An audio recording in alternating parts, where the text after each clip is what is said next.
Es-tu fatigué de vivre avec des préoccupations constantes? Le bouddhisme a la réponse. Depuis des siècles, ces enseignements ont aidé des millions de personnes à trouver la paix intérieure. De la méditation à l'attachement, en passant par la gratitude et la pleine conscience, aujourd'hui, tu découvriras 10 puissantes leçons qui transformeront ta manière de voir la vie. Apprends à lâcher prise, à vivre l'instant présent et à profiter de chaque moment avec sérénité. La tranquillité que tu recherches n'est pas à l'extérieur, elle est en toi.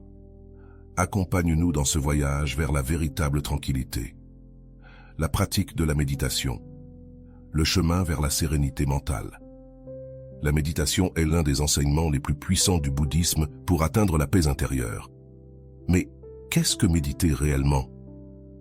Il ne s'agit pas simplement de s'asseoir en silence les yeux fermés, mais d'entraîner l'esprit à trouver la clarté, la sérénité et l'équilibre au milieu du chaos quotidien. Dans le bouddhisme, la méditation est un chemin pour observer nos pensées sans les juger, apprendre à lâcher prise et à se connecter au présent. L'une des formes les plus connues est la méditation vipassana, qui signifie voir les choses telles qu'elles sont vraiment. Elle consiste à observer la respiration, les sensations corporelles et les pensées qui surgissent, sans s'y accrocher ni les rejeter. Une autre pratique essentielle est la méditation méta, aussi appelée méditation de l'amour bienveillant. À travers elle, nous cultivons des sentiments de compassion et de bienveillance envers nous-mêmes et les autres, ce qui nous aide à libérer les ressentiments et les préoccupations inutiles. Beaucoup de gens croient que pour méditer, il faut un lieu spécial ou beaucoup de temps, mais la réalité est que tu peux le faire à n'importe quel moment de la journée. Tu peux pratiquer la méditation en marchant, en mangeant ou simplement en respirant consciemment pendant quelques minutes. L'important n'est pas combien de temps tu y consacres, mais la constance avec laquelle tu le fais. Les bienfaits de la méditation sont soutenus non seulement par la tradition bouddhiste, mais aussi par la science moderne. De nombreuses études ont montré que la méditation réduit le stress, améliore la concentration et renforce la capacité à réguler les émotions. En outre, elle nous aide à voir les problèmes sous un autre angle, en évitant que l'anxiété et la peur ne nous emportent. Si tu veux commencer à méditer, tu n'as qu'à trouver un endroit calme, t'asseoir dans une posture confortable et te concentrer sur ta respiration. Au début, il est normal que l'esprit vagabonde, mais avec patience, tu apprendras à le ramener au moment présent. Peu à peu, tu verras ta pensée devenir plus claire et plus tranquille. Et tu constateras que la paix intérieure cesse d'être un concept lointain pour devenir une expérience réelle dans ta vie quotidienne. L'art de vivre l'instant présent, la pleine conscience dans la vie quotidienne. Avant d'aller loin, je te serais reconnaissant si tu mets un j'aime à la vidéo, cela m'aiderait à continuer de diffuser cette philosophie. Si tu n'es pas encore abonné, je te recommande de t'abonner et d'activer la cloche pour ne manquer aucune vidéo. Nous vivons dans un monde où l'esprit saute constamment entre le passé et l'avenir. Nous nous inquiétons de ce que nous avons fait ou de ce que nous avons omis de faire, tout en étant angoissés par ce qui va venir. Mais le bouddhisme nous enseigne que la véritable paix se trouve dans le seul moment qui existe vraiment, l'instant présent. La pleine conscience est une pratique fondamentale du bouddhisme. Elle consiste à être pleinement conscient de ce qui se passe ici et maintenant, sans se laisser distraire ni juger l'expérience. C'est vivre en pleine présence, en ressentant chaque respiration, chaque pas, chaque émotion, sans s'accrocher à quoi que ce soit ni rejeter quoi que ce soit. L'un des grands maîtres bouddhistes, Thich Nhat Hanh, disait que lorsqu'on lave la vaisselle, nous devons le faire, comme si c'était la chose la plus importante du monde, sans penser à ce que nous ferons après, ni à ce que nous avons fait avant, mais en ressentant l'eau, le savon, le mouvement de nos mains. Cela peut sembler simple, mais en réalité c'est une forme de méditation en action. La pleine conscience ne nous aide pas seulement à réduire le stress et l'anxiété, elle nous permet également de profiter davantage de la vie. Combien de fois avons-nous mangé sans vraiment savourer la nourriture? Combien de conversations avons-nous eues sans être pleinement présents? En pratiquant la pleine conscience, nous redécouvrons la beauté du quotidien et apprenons à apprécier ce que nous avons. Mais vivre dans l'instant présent ne signifie pas ignorer l'avenir ou négliger nos responsabilités. Cela signifie faire chaque chose avec pleine conscience et engagement. sans laisser l'esprit vagabonder dans des préoccupations inutiles. Quand nous travaillons, nous travaillons. Quand nous sommes avec notre famille, nous sommes vraiment avec eux. Quand nous marchons, nous ressentons chaque pas. Pour commencer à développer ta pleine conscience, tu peux faire des exercices simples, comme te concentrer sur ta respiration pendant quelques minutes par jour, manger sans distraction ou simplement t'arrêter un moment et observer ce qui t'entoure. Au début, tu remarqueras que l'esprit a tendance à s'échapper, mais avec de la pratique, tu apprendras à le ramener. Vivre dans l'instant présent est un art, et comme tout art, il demande de la pratique. Mais quand tu y parviendras, tu découvriras que la paix intérieure ne réside pas dans un avenir incertain, ni dans un passé révolu, mais ici et maintenant, dans cet instant même. Comprendre l'impermanence, accepter le changement comme une partie de la vie. Tout dans la vie change. Rien ne reste identique pour toujours. Pourtant, nous souffrons souvent parce que nous nous accrochons à des personnes, des moments ou des situations, souhaitant qu'ils ne se terminent jamais. Le bouddhisme nous enseigne que l'impermanence est une réalité inévitable et que l'accepter nous libère d'une grande partie de notre souffrance. Des saisons de l'année à nos propres émotions, tout est en constante transformation. Ce qui nous préoccupe aujourd'hui peut sembler insignifiant dans quelques mois ou années. Les joies et les tristesses vont et viennent, comme les vagues de la mer.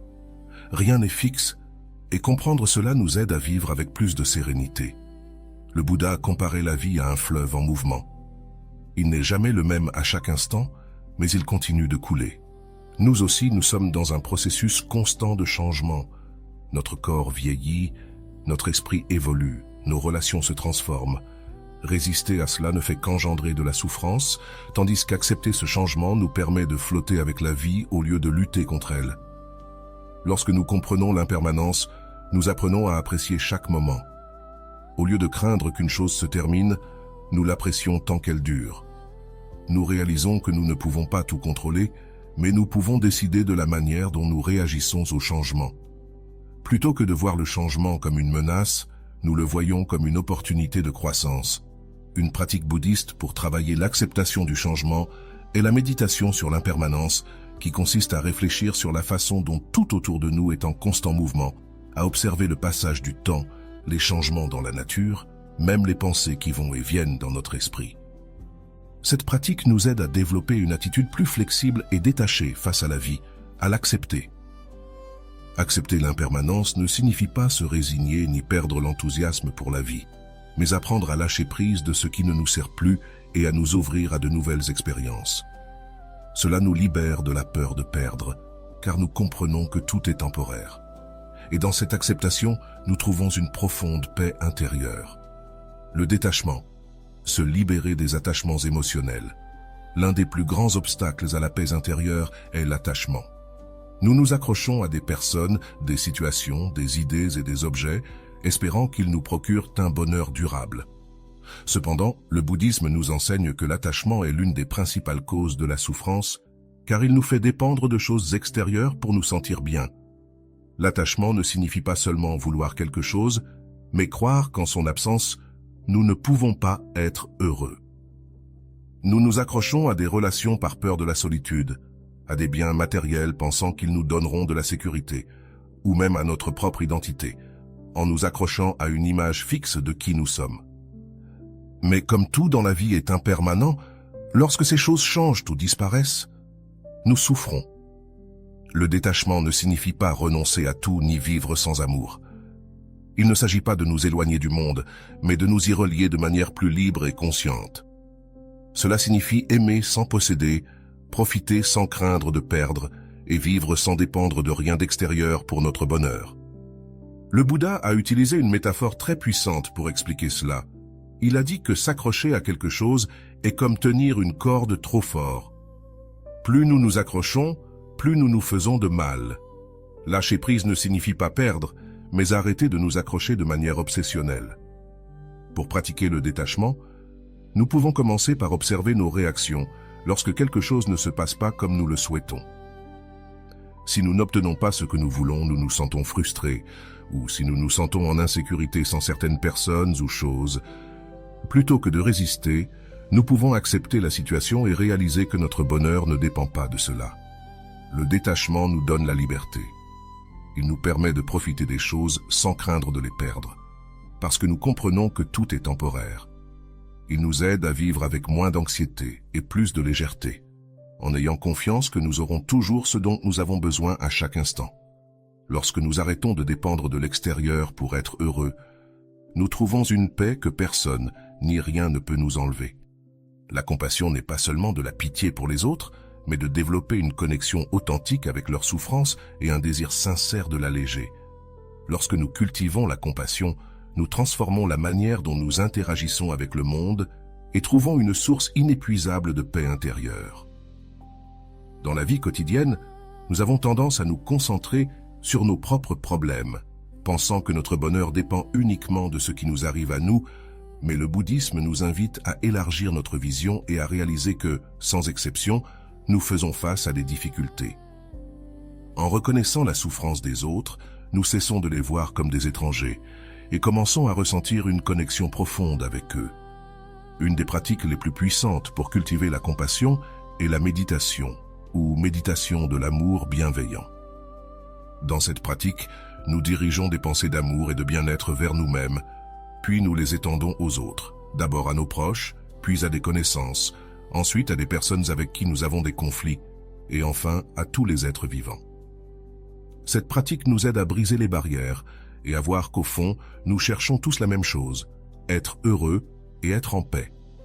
Mais la compassion n'est pas seulement une idée ou une méditation, c'est quelque chose que nous devons mettre en action. Parfois, un petit geste de gentillesse peut faire une grande différence dans la vie de quelqu'un. Un mot d'encouragement, une écoute attentive ou un acte de générosité peuvent alléger la souffrance d'une autre personne plus que nous ne l'imaginons. Le bouddhisme nous enseigne aussi que la compassion ne doit pas seulement être dirigée vers les autres, mais aussi vers nous-mêmes. Trop souvent, nous sommes durs avec nos erreurs et nous nous jugeons sans pitié. Apprendre à nous traiter avec bienveillance et à nous pardonner est une étape essentielle pour trouver la paix intérieure. Lorsque nous pratiquons la compassion, notre cœur s'ouvre et notre esprit se calme. Nous cessons de voir les autres comme des ennemis ou des compétiteurs et commençons à reconnaître que nous sommes tous ensemble dans ce voyage. Et dans cette connexion avec les autres, nous trouvons un bonheur plus profond et authentique. La sagesse du silence, trouver des réponses dans la quiétude. Nous vivons dans un monde où le bruit est constant. Dès le moment où nous nous réveillons, nous sommes entourés de sons. Le trafic, les notifications du téléphone, les conversations pressées, la télévision en fond sonore. Même lorsque le bruit extérieur se tait, notre esprit continue de générer du bruit intérieur, passant d'une pensée à l'autre sans repos. Dans ce chaos, le bouddhisme nous enseigne que le silence n'est pas seulement l'absence de son, mais un outil puissant pour trouver clarté et paix intérieure. Le silence a la capacité de nous révéler des choses que le bruit cache. Dans la tradition bouddhiste, de nombreux maîtres ont passé de longues périodes en retraite dans un silence complet pour approfondir leur compréhension de l'esprit et du monde. Nous n'avons pas besoin de nous isoler du monde pour expérimenter cela, mais nous pouvons commencer à incorporer des moments de tranquillité dans notre vie quotidienne. Un des premiers bénéfices du silence est qu'il nous aide à calmer l'esprit. Lorsque nous cessons de parler constamment ou de nous remplir de distractions, nous réalisons combien de bruit inutile il y a dans notre tête, préoccupations, jugements, souvenirs, projets. Notre esprit ne s'arrête jamais. Cependant, lorsque nous faisons de l'espace pour le silence, ces pensées commencent à perdre de leur force. Elles ne disparaissent pas immédiatement, mais elles cessent de nous dominer. Le silence nous permet aussi d'écouter mieux non seulement les autres, mais aussi nous-mêmes. Combien de fois nous sommes-nous sentis perdus parce que nous ne savons pas ce que nous voulons réellement? Cela se produit parce que nous sommes trop occupés à réagir à ce qui se passe à l'extérieur et ne nous donnons pas le temps de regarder à l'intérieur. Lorsque nous pratiquons le silence, nous commençons à remarquer nos émotions avec plus de clarté. Nous découvrons ce qui nous inquiète, ce qui nous rend heureux et ce que nous devons laisser aller dans notre vie quotidienne. Le silence peut se manifester de plusieurs façons. Prendre quelques minutes le matin avant de vérifier le téléphone, marcher sans musique ni distraction, manger en pleine conscience ou simplement s'asseoir pour observer notre respiration sans rien faire d'autre. Ces petits moments de tranquillité peuvent complètement transformer notre manière de vivre. De plus, le silence a un grand pouvoir dans nos relations, Souvent, nous parlons par inertie, remplissant les espaces vides avec des mots inutiles ou répondant sans réfléchir. Apprendre à faire des pauses avant de parler nous aide à communiquer avec plus de clarté et de sagesse. Le silence nous permet aussi d'écouter les autres véritablement, sans penser à ce que nous allons dire ensuite. Un des grands maîtres du bouddhisme zen, Thich Nhat Hanh, disait que le silence est une forme d'énergie. Ce n'est pas du vide mais un espace rempli de conscience. Dans la quiétude, nous pouvons trouver des réponses que le bruit nous empêche de voir. Dans le silence, nous devenons plus présents, plus conscients et plus connectés à la vie. Il ne s'agit pas de rejeter le bruit ou d'éviter la vie sociale, mais d'apprendre à équilibrer le bruit avec des moments de calme. Si nous remplissons constamment notre esprit de bruit, nous ne pourrons jamais entendre ce qui importe vraiment. Mais si nous laissons de l'espace au silence, nous découvrirons qu'à l'intérieur de nous se trouve une sagesse profonde qui a toujours été là, attendant d'être écoutée. La simplicité volontaire. Découvrir la richesse dans la simplicité. Dans un monde qui nous dit constamment que nous avons besoin de plus pour être heureux, le bouddhisme nous offre un enseignement complètement différent. La véritable paix et satisfaction ne proviennent pas de l'accumulation de choses, mais de l'apprentissage de vivre avec moins et d'apprécier l'essentiel. La simplicité volontaire ne signifie pas renoncer à tout ou vivre dans la pauvreté, mais se libérer du désir constant de plus pour découvrir le bonheur dans la simplicité. Depuis des temps anciens, les moines bouddhistes pratiquent un style de vie basé sur la simplicité. Ils possèdent seulement ce qui est nécessaire, une tunique, un bol pour la nourriture et peu de choses de plus. Pas parce qu'ils rejettent le confort, mais parce qu'ils ont compris que l'excès de biens matériels peut devenir un fardeau. Nous n'avons pas besoin de vivre comme des moines, mais nous pouvons apprendre de leur philosophie pour appliquer la simplicité dans notre vie quotidienne. L'un des plus grands bienfaits de vivre simplement est qu'il réduit le stress. Plus nous possédons, plus nous nous inquiétons. De l'argent pour acheter, de l'entretien pour garder nos biens en bon état, de la crainte de les perdre. Sans nous en rendre compte, ce que nous possédons finit par nous posséder. Lorsque nous simplifions notre vie, nous éliminons beaucoup de préoccupations inutiles et trouvons plus d'espace pour ce qui compte réellement. Mais la simplicité ne concerne pas uniquement les biens matériels, elle touche aussi la simplification de notre esprit. Nous nous remplissons d'engagements, de distractions, de pensées inutiles qui nous volent la tranquillité. Nous vivons surchargés d'informations, de tâches, de préoccupations. Apprendre à dire non, à laisser aller ce qui ne nous apporte pas de paix, à réduire la quantité de choses dans lesquelles nous investissons notre énergie, est une forme de simplification qui nous conduit vers la véritable liberté. Le bouddhisme nous enseigne que le bonheur ne réside pas dans ce que nous avons, mais dans la manière dont nous vivons la vie. Un plat simple mais mangé avec gratitude et présence peut être plus satisfaisant que le repas le plus cher du monde si nous sommes vraiment présents pour l'apprécier. Une promenade tranquille peut apporter plus de joie qu'un voyage luxueux si nous la vivons pleinement. Nous pouvons commencer à pratiquer la simplicité de nombreuses façons, en ordonnant notre espace, en nous débarrassant des choses que nous n'utilisons pas, en arrêtant d'acheter par impulsion, en consacrant plus de temps à la nature et moins aux écrans.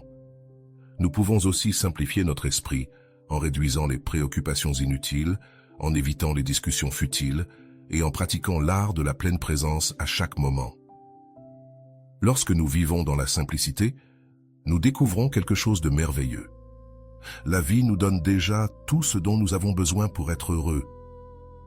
Il ne s'agit pas d'avoir plus, mais de nécessiter moins. Dans la simplicité, nous trouvons la liberté. Dans la liberté, nous trouvons la paix. Et dans la paix, nous découvrons la véritable richesse de la vie. L'importance de l'éthique, vivre avec intégrité et cohérence. Le bouddhisme ne nous offre pas seulement des enseignements sur l'esprit et la méditation, il nous invite aussi à vivre selon des principes éthiques clairs. Ce ne sont pas des règles imposées, mais une ligne directrice pour construire une vie en paix avec nous-mêmes et avec les autres. Vivre de manière éthique signifie agir avec intégrité et cohérence, en sachant que nos actions n'affectent pas seulement notre propre bien-être, mais aussi celui des autres. Le Bouddha a enseigné ce que l'on appelle le noble sentier octuple, un chemin de développement personnel et spirituel qui inclut des principes éthiques fondamentaux. Parmi ceux-ci figurent la parole juste, l'action juste, et le mode de vie juste. Cela signifie parler avec honnêteté et gentillesse, agir avec respect envers tous les êtres et nous assurer que notre mode de vie ne cause pas de tort. Souvent, nous croyons que le bonheur dépend de ce que nous obtenons du monde, mais en réalité, une grande partie de notre bien-être provient de la manière dont nous nous comportons en lui. Lorsque nous agissons avec éthique, nous dormons tranquilles, sans culpabilité ni préoccupation inutile. En revanche, l'absence d'intégrité engendre la souffrance. Le mensonge crée la peur d'être découvert, la malhonnêteté détruit la confiance, et le manque de respect nous isole des autres. L'éthique bouddhiste nous invite également à pratiquer la non-violence, non seulement dans nos actions physiques, mais aussi dans nos pensées et nos paroles. Parfois, nous blessons les autres par des commentaires impulsifs ou nous nous faisons du mal avec des pensées négatives. Être conscient de l'impact de nos paroles et pensées fait partie du chemin vers une vie plus harmonieuse. Mais l'éthique n'est pas seulement une question d'éviter le mal. Il s'agit aussi de cultiver le bien, d'être bienveillant, généreux et compréhensif, d'aider quand nous le pouvons, d'être patient lorsque quelqu'un nous irrite, de traiter les autres avec la même dignité et le même respect que nous aimerions recevoir. Chaque petite action compte, et chaque choix éthique que nous faisons renforce notre paix intérieure. Dans la vie moderne, il peut sembler difficile de suivre des principes éthiques lorsque nous sommes entourés de concurrence, d'égoïsme et de pression sociale. Cependant, le bouddhisme nous rappelle que le véritable bonheur ne vient pas de gagner aux dépens des autres, mais de vivre avec un cœur pur et un esprit en paix. L'éthique n'est pas un fardeau, mais un chemin vers la liberté. Lorsque nous vivons avec intégrité, notre vie devient plus simple et plus légère. Nous n'avons pas besoin de nous souvenir des mensonges, nous ne portons pas de culpabilité et nous ne nous sentons pas partagés entre ce que nous faisons et ce en quoi nous croyons.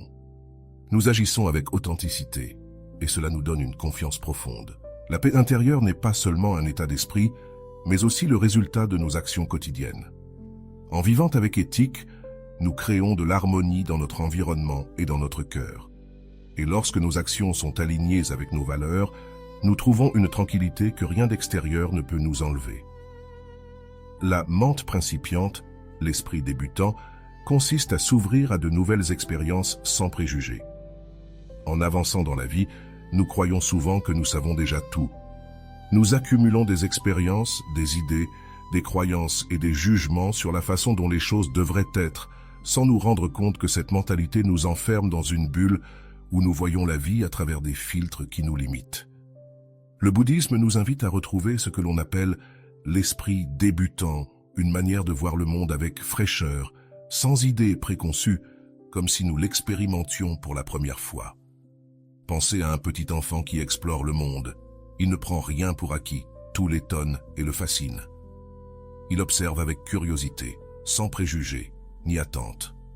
Cependant, à mesure que nous grandissons, notre esprit se remplit d'étiquettes. Ceci est bon, ceci est mauvais, ceci me plaît, ceci ne me plaît pas. Nous arrêtons de voir les choses telles qu'elles sont réellement et commençons à vivre en fonction de nos opinions fixes. L'esprit débutant nous permet de lâcher prise de ces rigidités et de nous ouvrir à de nouvelles possibilités. Plutôt que de supposer que nous savons déjà comment quelque chose fonctionne, nous nous permettons de l'observer avec une nouvelle perspective. Plutôt que de réagir automatiquement à une situation, nous nous donnons de l'espace pour l'explorer sans nous accrocher à des jugements préalables.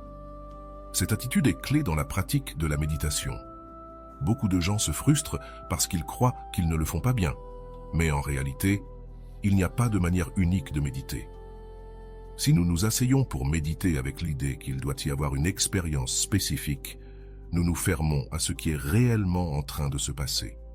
Mais si nous le faisons avec un esprit ouvert, sans attente, chaque session peut être une occasion de découverte. Dans la vie quotidienne, l'esprit débutant nous aide à voir la beauté dans l'ordinaire. Il nous permet de savourer la nourriture avec plus d'attention, de profiter d'une conversation sans anticiper ce que nous allons dire, de découvrir de nouvelles façons de faire les choses au lieu de nous accrocher à l'habitude. Il nous aide aussi dans nos relations, car au lieu de cataloguer les gens selon ce que nous pensons qu'ils sont, nous leur donnons la chance de nous surprendre. Un exercice simple pour cultiver l'esprit débutant est de choisir quelque chose de quotidien et de l'expérimenter comme si c'était la première fois. Cela peut être boire un verre d'eau, observer le ciel, écouter une chanson.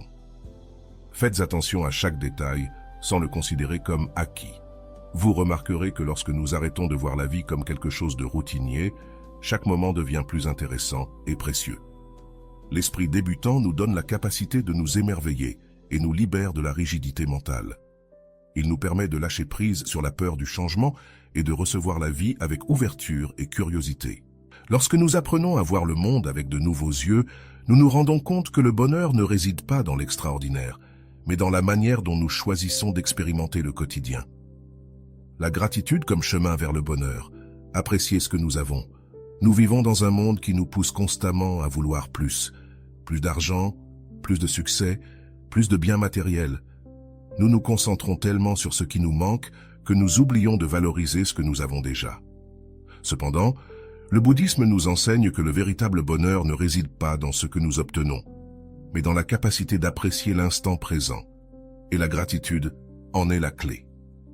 La gratitude n'est pas seulement un sentiment passager que nous ressentons lorsque quelque chose de bien nous arrive. C'est une attitude de vie, une manière de voir le monde. Elle nous permet de réaliser que, même si nous n'avons pas tout ce que nous désirons, nous avons bien plus que ce dont nous avons besoin. Le simple fait d'être vivant, de respirer, d'avoir de la nourriture, de compter sur des personnes qui nous aiment, est une raison suffisante pour être reconnaissant. Le Bouddha enseignait que la souffrance provient du désir constant de ne jamais être satisfait. Mais lorsque nous pratiquons la gratitude, nous brisons ce cycle. Au lieu de nous concentrer sur ce qui nous manque, nous nous concentrons sur ce que nous avons. Et lorsque nous changeons notre perspective, notre bonheur ne dépend plus des circonstances extérieures. Une manière simple de cultiver la gratitude est de prendre quelques minutes chaque jour pour réfléchir à 3 choses pour lesquelles nous sommes reconnaissants. Cela peut être des choses grandes, comme la santé ou l'amour de notre famille, ou des petites choses, comme une conversation agréable ou l'odeur du café le matin. L'important est d'entraîner l'esprit à remarquer et à apprécier ce qui est bon autour de nous. Nous pouvons aussi pratiquer la gratitude envers les autres. Bien souvent, nous prenons pour acquis les gestes des autres, mais un simple « merci » sincère peut renforcer nos relations et faire en sorte que ceux qui nous entourent se sentent valorisés. Lorsque nous vivons avec gratitude, tout change. Nous cessons de croire que le bonheur est dans un futur lointain et nous commençons à le trouver ici et maintenant. Nous apprenons à profiter davantage de la vie, à nous inquiéter moins et à nous sentir en paix avec ce que nous avons. Nous avons exploré ensemble 10 enseignements bouddhistes qui peuvent transformer notre manière de voir la vie et nous aider à trouver la paix intérieure. Ces enseignements résonnent-ils en toi? Comment peux-tu les appliquer dans ta vie quotidienne? Si cela t'a été utile, abonne-toi pour continuer à explorer des sujets qui nourrissent ton bien-être et ton développement personnel. Laissez-nous un commentaire pour partager vos idées ou réflexions. Nous serions ravis de savoir ce que tu en penses. À bientôt dans le prochain épisode.